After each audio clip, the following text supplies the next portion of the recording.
Hello दोस्तों, welcome to our channel Wheels Tuber. आज हम लोग एक बहुत ही इंटरेस्टिंग टॉपिक के बारे में बात करेंगे। वो है गाड़ी के टायर को ऑप्साइज करना। आज के दिन में काफी पॉपुलर ट्रेंड चल रही है कि जब भी हम लोग नई कार लेते हैं तो हम लोग गाड़ी के टायर को ऑप्साइज कराते हैं। अगर हम लोगों को ऑप्साइजिंग के बारे में पता भी नहीं होता है, तब भी कोई फ्रेंड या रिलेटिव के सर्कल में कोई आके हम लोगों को बोलता है कि ये जो आपके कार है इसके टायर को ऑप्साइज करा लो, आपको बहुत अच्छा परफॉर्मेंस मिलेगा। इनफैक्ट अगर हम लोग होंडा सिटी की बात करते हैं तो ये टॉपिक तो बहुत ज्यादा पॉपुलर है। मैंने जब 2 महीने पहले होंडा सिटी लिया है तो मुझे भी बहुत लोगों ने यही सजेस्ट किया कि आप आपके जो टायर्स है उसको ऑप्साइज करा लो। तो आज हम लोग जानने की कोशिश करेंगे कि टायर ऑप्साइज आपको क्यों करना चाहिए, आपको क्यों नहीं करना चाहिए, कौन सी कंडीशन में अगर आप टायर ऑप्साइज कराएंगे तो आपके लिए सही रहेगा, कौन सी कंडीशन में सही नहीं रहेगा। तो ये सारे पॉइंट्स हम लोग वन बाय वन डिस्कस कर लेंगे। एक चीज मैं पहले ही बता देता हूँ कि जब हम लोग टायर ऑप्साइज के बारे में बात करते हैं तो दो टाइप का ऑप्साइजिंग होता है। एक तरीका ये होता है कि जो व्हील है सेम व्हील को हम लोग रखते हैं और वाइडर टायर को हम लोग लगा देते हैं स्टॉक टायर को चेंज करके। दूसरा जो तरीका होता है कि आप व्हील भी चेंज करते हो, उसमें आप बड़ा साइज का व्हील भी लेते हो, बड़ा साइज का टायर भी लेते हो। तो ज्यादातर लोग नॉर्मली यही करते हैं कि सेम व्हील में वाइडर टायर लगा देते हैं, और कोई कोई लोग ऐसा भी करते हैं कि व्हील भी चेंज कराते हैं और टायर भी चेंज कराते हैं। तो जैसे आपको पता ही चल गया होगा, अगर आप व्हील सेम टू सेम रखेंगे और बस स्टॉक टायर को चेंज करेंगे आपको थोड़ा खर्चा कम पड़ेगा, और अगर आप दोनों ही चेंज करना चाहते हो तो खर्चा आपको ज्यादा पड़ेगा। तो दोस्तों, डिस्कशन में आगे बढ़ते हुए पहले हम लोग बात कर लेते हैं एडवांटेजेस के बारे में। अगर आप टायर को ऑप्साइज करेंगे तो आपको क्या क्या एडवांटेजेस मिल सकता है। Number one, cosmetic factor. Tyre upgrade कराने से डेफिनेटली कार देखने में अच्छी हो जाती है। मोस्ट ऑफ द कार्स में एक फैक्टर ऐड हो जाता है।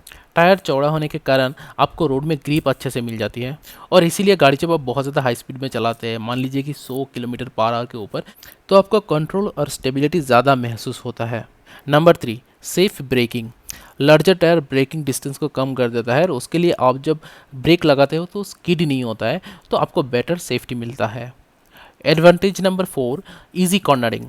टायर अपसाइज करने से जो साइड वॉल फ्लैग से स्लिम हो जाता है, इसके लिए ड्राइवर को जो कॉर्नरिंग एबिलिटी है वो बेटर मिलता है, और इसी कारण हाई स्पीड में ड्राइव करते हुए भी आपको बेटर कॉर्नरिंग एबिलिटी महसूस होता है। तो हम लोग बता सकते हैं कि गाड़ी का जो ओवरऑल परफॉर्मेंस है वो बेटर हो जाता है, क्योंकि बैलेंस, स्टेबिलिटी और ग्रिप जो रोड पे है वो तीनों ही इंक्रीज हो जाता है, प्लस थोड़ा बहुत ग्राउंड क्लियरेंस भी बढ़ जाता है गाड़ी के।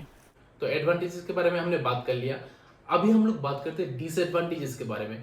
अगर आप टायर अपसेस कराएंगे तो आपको डिसएडवांटेजेस क्या क्या मिल सकता है, क्योंकि आप अगर अपसेस कराएंगे तो आपको एडवांटेजेस और डिसएडवांटेजेस दोनों पहले पता करना है अच्छे से, उसके बाद ही आपको कोई भी डिसीजन लेना है। तो नंबर वन डिसएडवांटेज तो ऑफकोर्स कॉस्ट फैक्टर है। अगर हम लोग होंडा सिटी का ही बात करते हैं तो टायर को अपसाइज करने के लिए आपको मिनिमम 30-40 हज़ार या तो इससे भी ज़्यादा लग सकता है, depending on the type of tyres you choose. Number two, reduced acceleration. Tyre को अपसाइज करने से गाड़ी का जो ओवरऑल बॉडी वेट है वो इंक्रीज हो जाता है, और इसीलिए आप जब एक्सेलरेट करते हैं तो उसमें आपको एक लेग महसूस होता है। Disadvantage three, heavy steering. Tyre upsize करने से स्टीयरिंग थोड़ा हैवी हो जाता है, आपको ज़्यादा एफर्ट लगाना पड़ता है ड्राइव करने में, स्पेशली आप जब सिटी में हैवी ट्रैफिक में ड्राइव करेंगे तो आपके लिए टायरिंग हो सकता है। Number four, lower mileage.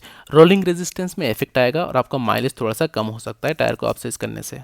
Number five, less driving comfort. ये सबसे ज़्यादा इंपॉर्टेंट है और लोग इसमें ध्यान ही नहीं देते हैं। अगर आप व्हील का साइज़ भी बढ़ाते हो तो उसमें क्या होता है, जो साइड वाल है उसका लेंथ कम हो जाता है, और आपको जो बम्पी रोड में ज़्यादा बम्प महसूस होता है, क्योंकि शॉक को एब्जॉर्ब करने के लिए जो साइड वाल फ्लैक्स है वो काफ़ी नहीं होता है। प्लस टायर वाइडर होने में क्या होता है, आपका जो ब्रेक का वेयर एंड टियर वो भी ज़्यादा होता है, तो आपका जो मेंटेनेंस है वो बढ़ने का चांस रहता है। तो दोस्तों, आपने देखा कि टायर एक्सेस करने का पॉजिटिव और नेगेटिव इफेक्ट दोनों ही होता है, और हम लोगों को हमारे कन्वीनियंस के हिसाब से डिसीजन लेना है कि अपसाइजिंग कराना सही रहेगा या नहीं। अगर मैं होंडा सिटी का बात करता हूँ या कोई भी गाड़ी की बात करता हूँ, तो गाड़ी के जो मैन्युफैक्चरर्स रहते हैं वो लोग बहुत ज्यादा रिसर्च करते हैं। रिसर्च करके गाड़ी में एक पर्टिकुलर साइज के टायर इंस्टॉल करते हैं। ये जो टायर रहता है वो ऑप्टिमाइज किया हुआ रहता है गाड़ी के परफॉर्मेंस के लिए, माइलेज के लिए, गाड़ी के जो ड्राइविंग डायनामिक्स है, सब चीजों को कंसिडर करके टायर को डिजाइन किया जाता है उस गाड़ी के लिए। होंडा सिटी का जो टायर है 185 सेक्शन का, वो एक्चुअली माइलेज को बढ़ाने के लिए गाड़ी का ऐसे डिजाइन किया गया कि आपको ऐसे एक सेडान मिले जिसको सिटी ड्राइविंग या हाईवे ड्राइविंग में आपको माइलेज अच्छा मिले। हाँ, अगर आप टायर को अपसेस कराएंगे तो आपको परफॉर्मेंस बहुत अच्छा मिल जाएगा, लेकिन उस केस में आपको कुछ और चीज़ों का कॉम्प्रोमाइज़ भी करना पड़ेगा। तो आप अगर बहुत ज़्यादा ड्राइविंग एंथुसियास्टिक पर्सन हो और आपको हमेशा हाईवे में हाई स्पीड में गाड़ी ड्राइव करना है, बहुत ज़्यादा स्टेबिलिटी चाहिए, परफॉर्मेंस ओरिएंटेड हो, आपको फ़र्क नहीं पड़ता है कि माइलेज क्या है और अपसाइजिंग का जो बाकी जो नेगेटिव साइड इफेक्ट्स है उसका कुछ फ़र्क नहीं पड़ता है, तो आपको ज़रूर अपसाइजिंग कराना चाहिए। लेकिन अगर आप नॉर्मल सिटी में डे टू डे ड्राइविंग कर रहे हो, बहुत ही रेयरली हाईवे वगैरह में जा रहे हो और हाईवे में जा भी रहे हो तो इतना हाई स्पीड में, जब मैं हाई स्पीड का बात करता हूँ तो I am talking about more than 100 kilometre per hour. अगर आप 80, 90 या 100 के आसपास आप गाड़ी को क्रूज कर रहे हो तो मेरे हिसाब से कोई प्रॉब्लम नहीं है। 100 के ऊपर जाते हो 110, 120 में आपका तब फर्क पड़ेगा। अगर आप वाइडर टायर लगाएंगे आपको थोड़ा ज़्यादा स्टेबिलिटी मिलेगा। तो आपको ये सब चीज़ पहले कंसिडर करना है।